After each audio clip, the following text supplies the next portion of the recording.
జై శ్రీమన్నారాయణ హరిబంధువులందరికీ welcome to our channel అండి. శ్రీ విష్ణు పరివార్కి మీరు అందరూ కూడా మన ఈ ఆధ్యాత్మిక ఛానల్ని ఎంతగానో ఆదరిస్తున్నారు, ప్రోత్సహిస్తున్నారు. మీ అందరికీ కూడా పేరు పేరున నా ధన్యవాదాలు. నేను మీ వాణి సత్య. జై శ్రీమన్నారాయణమ్మ. జై శ్రీమన్నారాయణ గురువు గారు. అమ్మ చిట్టి గారు, ఈరోజు మనం శ్రీ విష్ణు సహస్రనామంలోని 37వ శ్లోకం నుంచి 40వ శ్లోకం వరకు చూద్దాము. అశోకస్తారణస్తారశ్ శూరశౌరిర్జనేశ్వరః అనుకూలశతావర్తః పద్మీ పద్మనిభేక్షణః. పద విభజన. అశోక తారణ సా కింద తా ఉంది, సంయుక్తాక్షరం. స్తారష్ సేమ్ లెటర్ మళ్ళీ. శూరష్ శౌరిర్జనేశ్వర రా కింద జా సంయుక్తాక్షరం. నేశ్వర శంకర్లో షా కింద వకారం ఉంది. అనుకూల శతావర్త. ఒకటి గుర్తుంచుకోండమ్మా, విసర్గల తర్వాత శంకరులో షా వస్తే కనుక పొల్లు షా వస్తుంది, అందుకని అనుకూల శతావర్త. విసర్గల తర్వాత వచ్చే లెటర్ని బట్టి మనం విసర్గల్ని ప్రొనౌన్స్ చేసే విధానం మారుతూ ఉంటుంది అనమాట. పద్మీ దాకింద మకారం, మళ్ళీ పద్మ. నిభేక్షణ భా మహాప్రాణం. ఆఫ్లైన్ చూద్దామమ్మా. అశోకస్తారణస్తారష్ అశోకస్తారణస్తారష్ అశోకస్తారణస్తారష్ శూరశౌరిర్జనేశ్వరః శూరశౌరిర్జనేశ్వరః శూరశౌరిర్జనేశ్వరః అనుకూలశతావర్తః అనుకూలశతావర్తః అనుకూలశతావర్తః పద్మీ పద్మనిభేక్షణః పద్మీ పద్మనిభేక్షణః పద్మీ పద్మనిభేక్షణః. Line wise.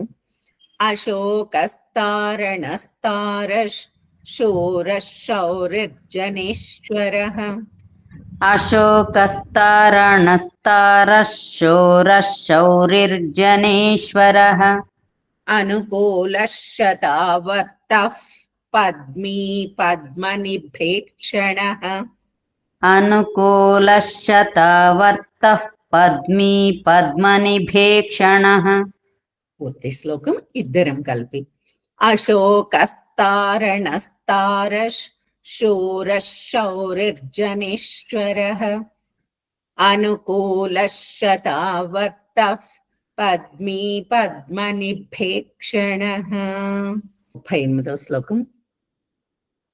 పద్మనాభోరవీందాక్షః పద్మగర్భః శరీరభృత్ మహర్ధిర్రుద్ధో వృద్ధాత్మా మహాక్షో గరుడధ్వజః. పద్మనాభో దా కింద మకారం, భా ఉత్తాక్షరం, భా తర్వాత అవగ్రహం ఉంది. పద్మనాభో రవీందాక్ష నా దీర్ఘాక్షరం, దాని కింద దా ఉంది. పద్మ సేమ్. గర్భష్ రా కింద భా మహాప్రాణం ఉంది. శరీర భృత్ ఆ భా కూడా లాస్ట్ భా మహాప్రాణం. మహర్ధిర్ రా కింద ధ ఉత్తాక్షరం, సంయుక్తాక్షరం. రుద్ధో దా కింద ధ మహాప్రాణం ఉంది, ఇది ద్విత్వాక్షరం. వృద్ధాత్మా అగైన్ దా కింద ధ, తా కింద మకారం. మహాక్షో గరుడ ధ్వజ ధ ఉత్తాక్షరం, దాని కింద వకారం ఉంది, సంయుక్తాక్షరం. ఆఫ్లైన్ చూద్దాం.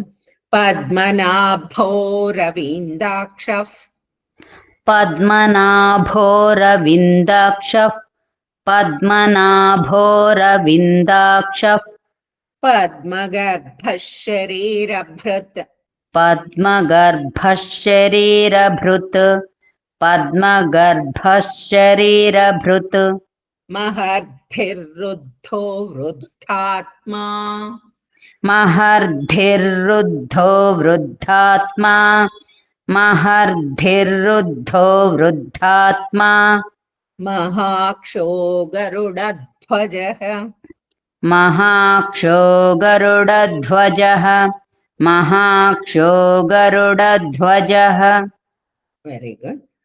Line wise. పద్మనాభో రవిందాక్షః పద్మగర్భః శరీరభృత్ पद्मनाभोरविन्दाक्षः पद्मगर्भः शरीरभृत् महर्धिर्रुद्धो वृद्धात्मा महाक्षो गरुडध्वजः महर्धिर्रुद्धो वृद्धात्मा महाक्षो गरुडध्वजः పూర్తి శ్లోకం. పద్మనాభో రవిందాక్షః పద్మగర్భః శరీరభృత్ మహర్ధిర్రుద్ధో వృద్ధాత్మా మహాక్షో గరుడధ్వజః. 39వ శ్లోకం. అతులశరభో భీమస్ సమయజ్ఞో హవిర్హరిః సర్వలక్షణలక్షణ్యో లక్ష్మీవాన్ సమితింజయః. పద విభజన చూద్దాం. అతులశరభో మహాప్రాణం, భీమసే మహాప్రాణం, సమయజ్ఞో హవిర్హరిః రా కింద హ సంయుక్తాక్షరం ఎలా పలకాలి? హవిర్ హరిః. సర్వ ర కింద వకారం, లక్షణ లక్షణ్యో అణ కింద యకారం ఉంది, లక్ష్మీవాన్ క్ష కింద మకారం సంయుక్తాక్షరం, సమితింజయః. ఆఫ్లైన్ చూద్దామమ్మ. అతులశరభో భీమ అతులశరభో భీమస్ अतुलशरभो भीमस् अतुलशरभो भीमस् సమయజ్ఞో హవిర్హరిః समयज्ञो हविर्हरिः समयज्ञो हविर्हरिः సర్వలక్షణలక్షణ్యో सर्वलक्षणलक्षण्यो सर्वलक्षणलक्षण्यो లక్ష్మీవాన్ సమితింజయః लक्ष्मीवान् समितिञ्जयः लक्ष्मीवान् समितिञ्जयः లైన్ వైజ్. అతులశరభో భీమస్ సమయజ్ఞో హవిర్హరిః अतुलशरभो भीमः समयज्ञो हविर्हरिः సర్వలక్షణలక్షణ్యో లక్ష్మీవాన్ సమితింజయః सर्वलक्षणलक्षण्यो लक्ष्मीवान् समितिञ्जयः పూర్తి శ్లోకం. అతులశరభో భీమస్ సమయజ్ఞో హవిర్హరిః సర్వలక్షణలక్షణ్యో లక్ష్మీవాన్ సమితింజయః. 40వ శ్లోకం. విక్షరో రోహితో మార్గో హేతుర్దామోదరః సహః మహీధరో మహాభాగో వేగవానమితాశనః. పదాలు చూద్దాం. విక్షరో రోహితో మార్గో రా కింద గా సంయుక్తాక్షరం, హేతుర్ దామోదరః సహః స కింద సం, హా తర్వాత విసర్గలు ఉన్నాయి కాబట్టి మళ్ళీ హా వస్తుంది. దామోదరః సహః మహీధరో ధ మహాప్రాణం ఒత్తక్షరం, మహాభాగో భ అగైన్ ఒత్తక్షరం, వేగవానమి తాశనః. ఆఫ్లైన్ చూద్దాం. విక్షరో రోహితో మార్గో विक्षरो रोहितो मार्गो विक्षरो रोहितो मार्गो हेतुर्दामोदरः सहः हेतुर्दामोदरः सहः हेतुर्दामोदरः सहः महीधरो महाभागो महीधरो महाभागो మహీధరో మహాభాగో వేగవానమితాశనః వేగవానమితాశనః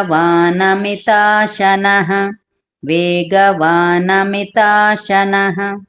లైన్ వైజ్ విక్షరోరోహితో మార్గో హేతుర్దామోదరः సహః విక్షరోరోహితో మార్గో హేతుర్దామోదరः సహః మహీధరో మహాభాగో వేగవానమితాశనః